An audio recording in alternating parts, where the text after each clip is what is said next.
नमस्कार, स्टॉक में आपका स्वागत है सर। बात करते हैं निफ्टी 50। उसके बाद कुछ प्रमुख स्टॉक से बात करेंगे, जिसमें कि ट्रांसफार्मर रेक्टिफायर स्टॉक्स होगा, जियो फाइनेंशियल सर्विस होगा और दो स्टॉक अन्य होंगे, एचपीएल इलेक्ट्रिक पावर होगा एक स्टॉक और अन्य स्टॉक से बात करते हैं। सबसे पहले अगर हम बात करें निफ्टी 50 की, अगर निफ्टी 50 की बात करें तो कल के ट्रेडिंग सेशन में तो नहीं, कल के वीडियो मैंने आपको बात बताया था कि निफ्टी का जो मुख्य सपोर्ट आज के ट्रेडिंग सेशन में जो रहने वाला था वो 22,500 का रहने वाला था। ठीक है सर, वो वही हुआ और 22,500 के आसपास ही निफ्टी वहीं ट्रेड कर रही है। लेकिन ये एक अच्छी बात है कि आज 22,500 के ऊपर ही निफ्टी ने क्लोजिंग दी है। तो अब देखते हैं कल के ट्रेडिंग सेशन में क्या है। कल के जैसे मैंने बताया था कि अगर 22,500 का सपोर्ट भी टूटता है तो फिर निफ्टी आपको ये यहाँ तक भी दिखाई दे सकती है, वो 22,000 के आसपास होगी। 22,000 के आसपास भी आपको निफ्टी दिखाई दे सकती है। लेकिन अगर आप ये सोच रहे हो कि ये कब तक ऐसा रहेगा, तो इसको हम तब तक मान सकते हैं जब तक कि ये टैरिफ का मुद्दा जो है ये गरमाया हुआ है, रेसिप्रोकल टैक्स या कितना टैक्स किस पे लगना है। तो ये जब तक ये मीटिंग नहीं होगी जो कि अप्रैल में प्रस्तावित होना है वाशिंगटन में, तो जब तक ये मीटिंग या जो अगले अगले जो रिजल्ट आने नहीं शुरू हो जाएंगे फर्स्ट अर्निंग्स के, तब तक मार्केट में ऐसी पोजीशंस ऊपर नीचे आपको देखने को मिलता ही रहेगा। जब एक बार ये टैक्स पता चल जाएगा किस पर कितना टैक्स लग रहा है, कौन से किस किस प्रोडक्ट पर टैक्स लग रहा है, तो उसके बाद ये कुछ मार्केट में कुछ नरमी आपको दिखाई दे सकती है। लेकिन तब तक मार्केट इसी प्रकार का ही रहने की संभावना है। ठीक है सर, अब हम बात करते हैं कुछ प्रमुख स्टॉक्स की। अगर स्टॉक से बात करते हैं, सबसे पहले हम बात करते हैं ट्रांसफार्मर रेक्टिफायर स्टॉक्स की। अगर ट्रांसफार्मर रेक्टिफायर की बात करें तो 52 वीक से अपना 31% गिर चुका है स्टॉक। आज के दिन स्टॉक में 4.5% तक की बढ़ोतरी रही और स्टॉक ने अभी बोनस का जो 1:1 बोनस दिया था स्टॉक में, तो उसके बाद स्टॉक में आज के दिन भी देखो मार्केट नीचे की तरफ ही जा रहा था, लेकिन स्टॉक में 4.5% या 5% तक की आज के दिन बढ़त देखने को मिली स्टॉक में। अगर स्टॉक देखा जाए तो अगर यहाँ एनालिस्टों की राय मानी जाए तो स्टॉक में स्ट्रॉन्ग बाई की सलाह है।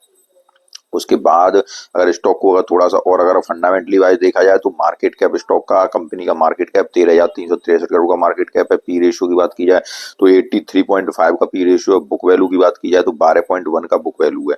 ठीक है सर, थोड़ा सा अगर हम रिजल्ट पे और ध्यान दें, जो कि रिजल्ट इसका जो दिसंबर माह का आया था वो किस प्रकार का आया है। अगर दिसंबर के रिजल्ट की बात की जाए, दिसंबर के सेल्स देखिए, सेल्स आपकी 559 करोड़ की हो गई है, जो कि पिछले क्वार्टर में 462 करोड़ से सेल्स कितनी हो गई है, दिसंबर के क्वार्टर में 559 करोड़ की सेल्स हुई। उसके बाद अगर ऑपरेटिंग प्रॉफिट मार्जिन की बात की जाए तो ऑपरेटिंग प्रॉफिट मार्जिन मेंटेन नजर आ रहा है कंपनी का। उसके बाद थोड़ा सा अगर और हम बात करते हैं तो नेट प्रॉफिट देखें तो नेट प्रॉफिट इस बार का 55 करोड़ का नेट प्रॉफिट हुआ है, जो कि पिछली बार 46 करोड़ का नेट प्रॉफिट था। तो कंपनी ओवरऑल अच्छा प्रदर्शन कर रही है। लॉन्ग टर्म की पिक में कंपनी को हम शामिल कर सकते हैं, करने लायक हो सकती है। लेकिन ध्यान रखें कि आपको रुकना पड़ेगा इन कंपनियों में, क्योंकि ये स्मॉल कैप या छोटी कंपनियां होती हैं।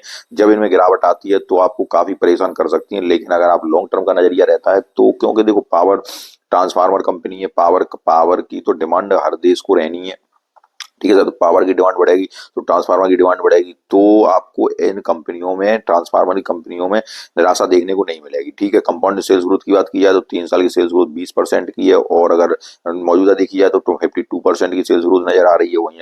वहीं अगर कंपाउंड प्रॉफिट ग्रोथ देखा जाए तो प्रॉफिट ग्रोथ 3 साल की 84% है और ये देखिए 1,044% की प्रॉफिट ग्रोथ है। ठीक है सर, एक ईयर का सीएजीआर आपको 159% का दिया है। थोड़ा सा अगर और हम आगे चर्चा करते हैं तो कंपनी के बैलेंस शीट एक मजबूत नजर आ रही है। यहाँ देखिए रिजर्व कंपनी के 313 करोड़ से रिजर्व बढ़कर कितने हो गए, 1,088 करोड़ के रिजर्व हो गए। और अगर रिजर्व से अगर हम फिक्स्ड एसेट की बात करें तो फिक्स्ड एसेट कंपनी के वो भी लगातार ठीक ठाक नजर आ रहे हैं। तो कंपनी एक अच्छी कंपनी ओवरऑल आपके लिए साबित हो सकती है। अगर आप कंपनी में निवेश करते हैं तो लॉन्ग टर्म का प्रोस्पेक्टस रखिए, एक आपके लिए अच्छी कंपनी साबित हो सकती है। एफआईआई की होल्डिंग देखी जाए तो एफआईआई की होल्डिंग्स पिछले क्वार्टर से इस बार देखो थोड़ी सी बढ़ी हुई है और डीआई की होल्डिंग हल्की सी कम हुई है। प्रमोटर की होल्डिंग सेम ही है पिछली बार से, लेकिन सितंबर 2024 से प्रमोटर की होल्डिंग्स बढ़ी है। तो एक अच्छा स्टॉक साबित हो सकता है। थोड़ा सा फ्यूचर आउटलुक अगर देखें कंपनी का तो हम आगे बात करते हैं। थोड़ा ये नजर डालते हैं फ्यूचर आउटलुक से पहले कंपनी को ऑर्डर देखिए। 18 फरवरी का न्यूज है कि 18 फरवरी को कंपनी को ये देखिए आप एक ऑर्डर मिला, 166.45 करोड़ का ये ऑर्डर प्राप्त हुआ। फेज कपलिंग ट्रांसफार्मर और टीवीसीबी परियोजनाओं के लिए सिंगल फेज आपूर्ति के लिए 166.45 करोड़ का ऑर्डर प्राप्त हुआ। उससे पहले यहाँ देखिए तो यहाँ एक 28 जनवरी का है कि 28 जनवरी को 362 करोड़ का ऑर्डर प्राप्त हुआ।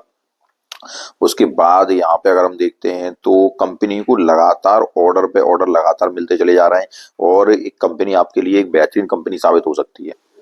अगर यहाँ हम देखें तो कंपनी को देखिए न्यू प्रोडक्ट लॉन्च, कंपनी नए नए प्रोडक्ट भी लॉन्च करती रहती है, जिसमें कि ये दिया है सारा कुछ। Transformer rectifier subsidy has launched 245 KV high voltage bushing manufacture at Chandigarh facility with focus और subsidiary realty FMEA enabled quality assurance. ठीक है, तो नए प्रोडक्ट भी लॉन्च करती है, ऑर्डर भी कंपनी को लगातार मिलते रहते हैं, जो कि मैंने आपको बताया कि फ्यूचर आउटलुक की बात किया है तो कंपनी देखो chairman anticipated journey towards US 1 billion, लगभग कितना 8,397 crore revenue in next 3 financial year में है, स्टार्ट लगभग 87% सीएजीआर से बढ़ता हुआ दिखा रहा है। ठीक है, तो कंपनी का सब कुछ एक जबरदस्त नजर आ रहा है। कंपनी एक स्मॉल कैप कंपनी है, आपको ध्यान रखना है। तो मेरी केवल आपको सूचना देने, मेरी केवल आपको जानकारी प्रोवाइड करा रहा हूं, मैं आपको कोई भी बायो सेल की रिकमेंडेशन नहीं दे रहा हूं, इस बात को आप याद रखिएगा।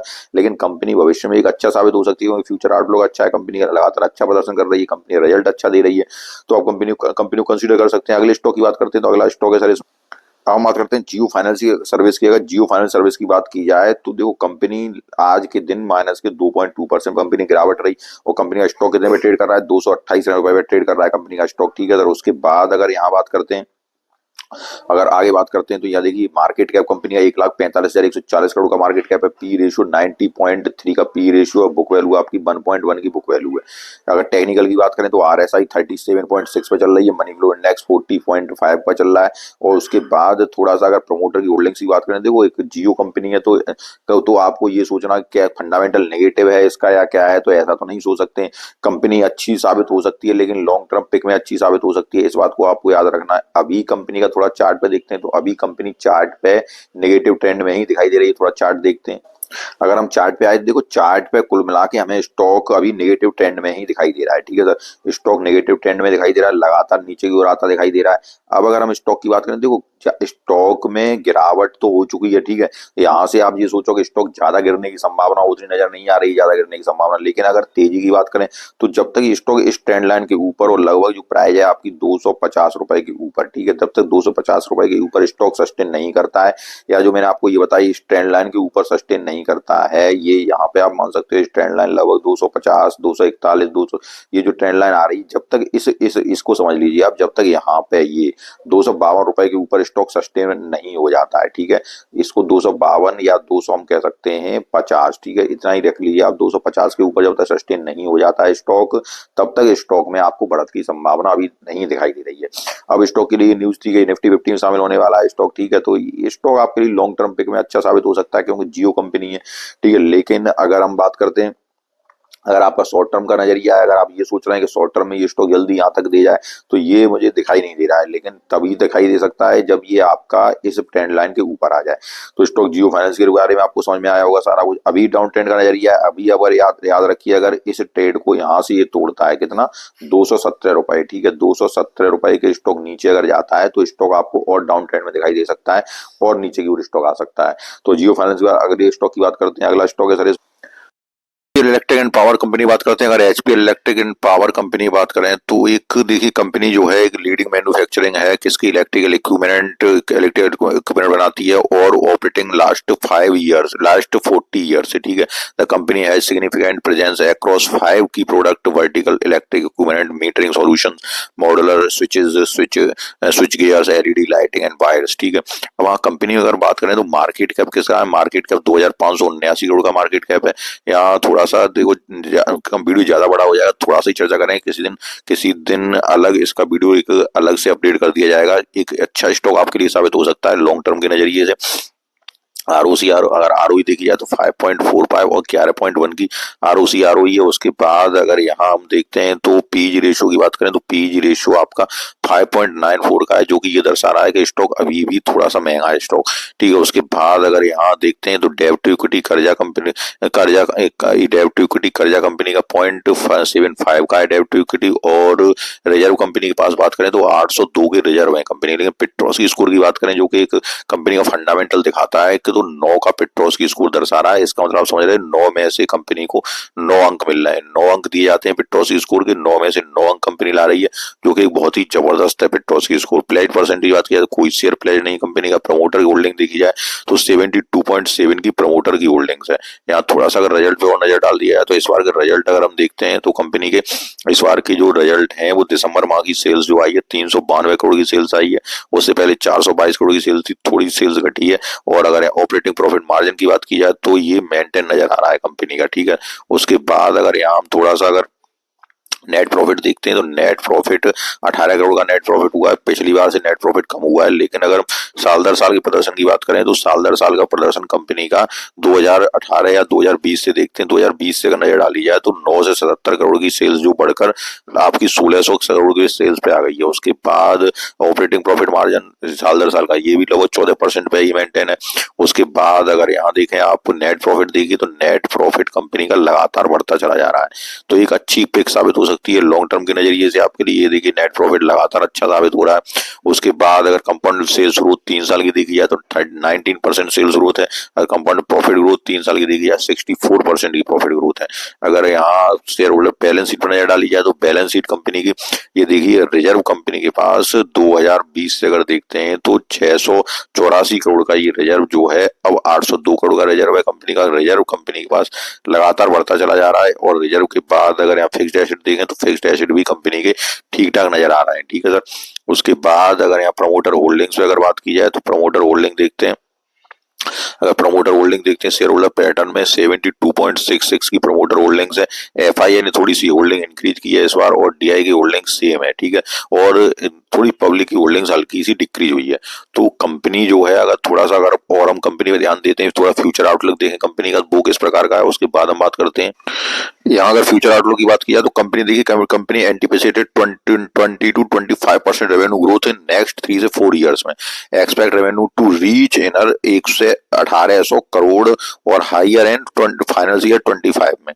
उसके बाद अगर बात करें तो company has an order book of 3500 crore plus 9 नवंबर 2024 को, ठीक है। उसके बाद यहाँ देखें तो the initiative base for metering tenders around कितने हैं, ये 10,000 करोड़ तक के मीटरिंग टेंडर्स हैं कंपनी के पास। उसके बाद थोड़ा सा अगर आगे गौर किया जाए तो आगे देखिए कंपनी कमांड से market share of 20% the domestic meters market with an installed capacity of 1.1 crore meters per year and metering traders is amounting to 10,000 crore plus backed government plan to install 25 to 30 crore smart meters offers in इनर लगभग इतना opportunity, ठीक है। तो company का future plan बहुत ही अच्छा है।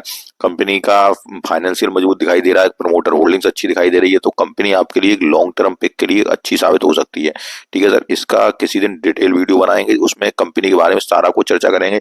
एक आपके लिए बेहतरीन पिक साबित हो सकती है, लेकिन ध्यान रखें कि मेरी तरफ से कोई भी बाय और सेल की रिकमेंडेशन नहीं है। जो मैंने आपको 3 स्टॉक्स बताए हैं, कृपया आप उसमें इन्वेस्ट करने से पहले अपने फाइनेंशियल एडवाइजर से राय लें और पूरी की पूरी राय लेना सही रहता है, ठीक है सर। क्योंकि मुझे आपके ये पोर्टफोलियो का साइज पता नहीं है कि किस प्रकार से आपका पोर्टफोलियो आपने मैनेज किया है, जिसमें कि कितने आपको कैसे स्मॉल कैप स्टॉक्स रखे हैं, कितने लार्ज कैप स्टॉक्स रखे हैं। इसलिए पूरा का पूरा जब आइडिया होता है उसके बाद ही किसी को इन्वेस्टमेंट की या सलाह दी जाती है। तो आपको अगर वीडियो पसंद आया तो वीडियो को लाइक कीजिए, चैनल सब्सक्राइब कीजिए। धन्यवाद।